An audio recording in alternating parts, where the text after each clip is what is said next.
The hardest line in an answer is usually the first one. Once you write it, आपका answer flow करने लग जाता है. But getting started, that's where people get stuck.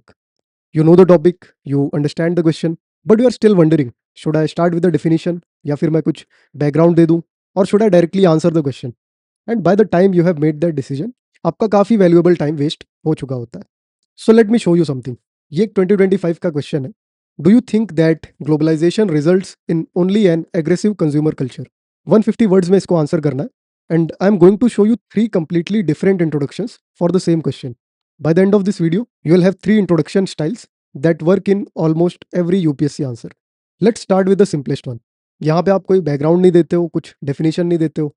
You just enter the topic immediately. Let's see how it looks. Globalization has significantly influenced cultural patterns across societies, including the rise of consumerism. However, reducing its impact to only aggressive consumer culture presents an incomplete picture. पहला part आप देख रहे हो, directly address किया जा रहा है question को. एंड सेकंड पार्ट को आप हेडिंग की तरह भी यूज कर सकते हो. यूजुअली इतना लॉन्ग इंट्रो हम फ्रेम नहीं करते 10 मार्कर में, इसको हम हेडिंग की तरह यूज कर सकते हैं. 2 लाइन में इंट्रोडक्शन कंप्लीट हो गया. एंड नोटिस व्हाट हैपेंड, यहाँ पे मैंने कुछ एक्स्ट्रा टाइम नहीं लिया एक्सप्लेनिंग व्हाट ग्लोबलाइजेशन इज. मैंने कुछ टेक्स्ट बुक की डेफिनेशन नहीं लिखी है. I just entered the discussion immediately. और ये जो स्टाइल है, ये आपको दिख रहा है कि डायरेक्ट है, रेलिवेंट है और स्पेस एफिशिएंट है. इसको 10 मार्कर के लिए आप यूज कर सकते हो. Where space is limited and every line matters. आप ऐसा कुछ भी नहीं लिख सकते जो इररिलेवेंट हो क्वेश्चन से. But sometimes the question itself contains a debate, and in those situation एक direct intro may not be the strongest entry.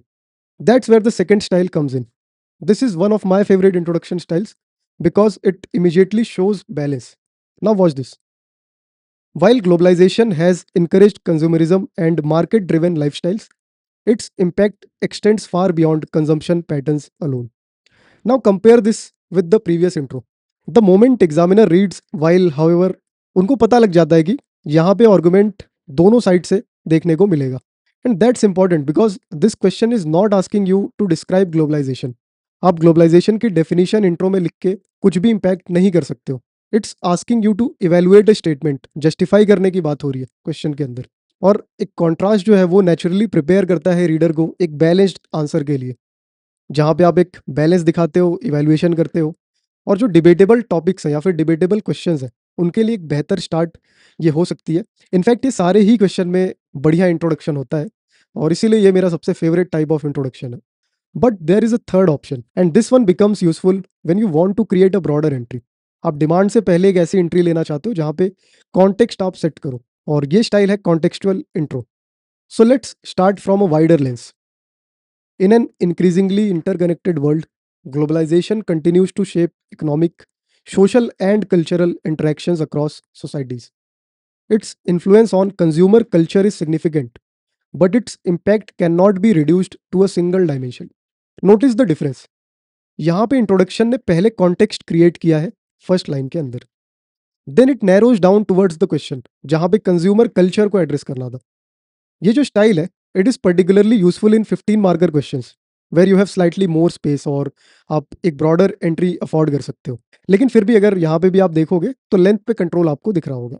कुछ भी ऐसा इररिलेवेंट कॉन्टेक्स्ट या फिर इररिलेवेंट इंफॉर्मेशन नहीं है इंट्रोडक्शन के अंदर जो क्वेश्चन से रिलेट ना हो. Now let's put all three together. सबसे पहला इंट्रो क्या था, वो डायरेक्ट था, वो टॉपिक के अंदर डायरेक्टली एंटर कर रहा था. सेकेंड इंट्रो क्या था, उसने कॉन्ट्रास्ट को क्रिएट किया था, वो एक बैलेंस शो कर रहा था. और सबसे perfect introduction according to me वही है कि आप एक बैलेंस शो कर रहे हो. और जो लास्ट हमने देखा वो पहले कॉन्टेक्स्ट क्रिएट कर रहा था बिफोर नैरोइंग डाउन.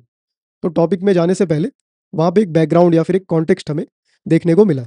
यहाँ पे हमने देखा कि सेम क्वेश्चन था, 3 डिफरेंट तरीके के इफेक्टिव इंट्रोडक्शन आपको दिखे, और किसी भी इंट्रोडक्शन में डेफिनेशन आपको नहीं दिखी है.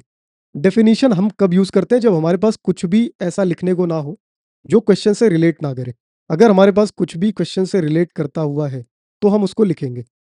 क्योंकि यहाँ पे जो इंट्रोडक्शन हमने देखे, किसी भी इंट्रोडक्शन में आपको ये नहीं दिखा कि एक लॉन्ग एक्सप्लेनेशन हमें चाहिए before reaching the point. Question की डिमांड थी कंज्यूमर कल्चर के ऊपर आपको डिस्कशन करना था, उसको जस्टिफाई करना था. ग्लोबलाइजेशन ने कैसे उसको एग्रेसिव बना दिया कंज्यूमर कल्चर को.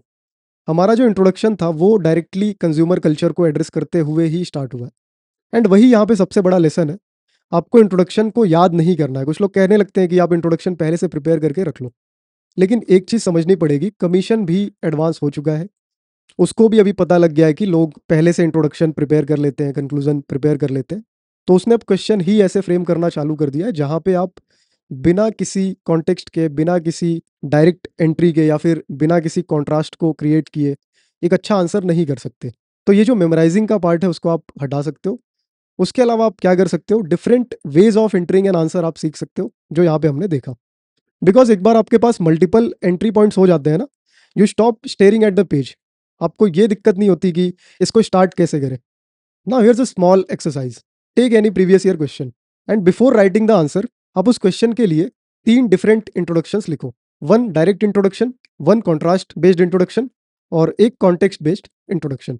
आप इमीडिएटली नोटिस करोगे that some styles feel more natural for certain questions, and over time जब ये आप कंटिन्यू प्रैक्टिस करते रहोगे, आप एक एबिलिटी डेवलप कर लोगे। राइट एंट्री कैसे लेनी है किस टाइप के क्वेश्चन में, वो एबिलिटी नेचुरली आपके अंदर आने लगेगी। Because answer writing is not about perfection. यहाँ पे आप कोई परफेक्ट इंट्रोडक्शन नहीं ढूंढ रहे हो। It's about finding an effective entry जहाँ पे आप डिस्कशन को स्टार्ट कर सको।